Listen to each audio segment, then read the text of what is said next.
Une fois de plus, donc, je vous le disais, ce soir, la tension est extrême en Iran et dans la région. Pas de mouvement du côté ou de déclaration fracassante du côté de Washington. Comment faut-il l'interpréter? Est-ce que Donald Trump est encore en train de réfléchir? Va-t-il, oui ou non, passer à l'action? L'autorisation pourrait être donnée demain, dimanche, selon des médias indépendants américains. Avant d'aller plus loin, clique sur s'abonner.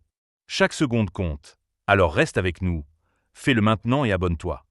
Vous le voyez, nos reporters sont sur place à Washington, à Moscou, à Tel Aviv, mais aussi évidemment du côté de Téhéran. Ce qu'il faut savoir aussi ce soir, c'est l'une des dernières déclarations importantes, c'est que le chef du Conseil de sécurité nationale iranien évoque des progrès en vue de négociations avec les États-Unis, alors que tout porte à croire le contraire, notamment si on se fie aux déclarations menaçantes toute la journée des autorités iraniennes. Illustration.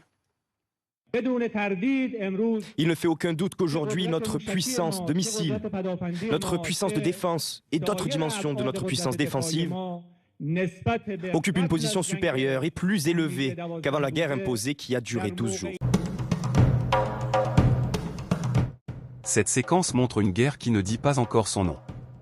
D'un côté, des menaces militaires assumées par l'Iran, de l'autre, le silence calculé de Washington. Ce silence n'est pas une absence de décision, mais une stratégie.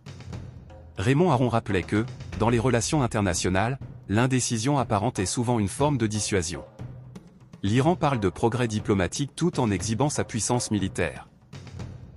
C'est le langage classique de la dissuasion, où l'on négocie avec une main tendue et l'autre sur la gâchette.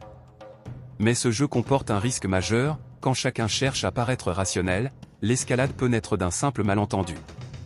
Comme le disait De Gaulle, la guerre, c'est l'échec de la politique.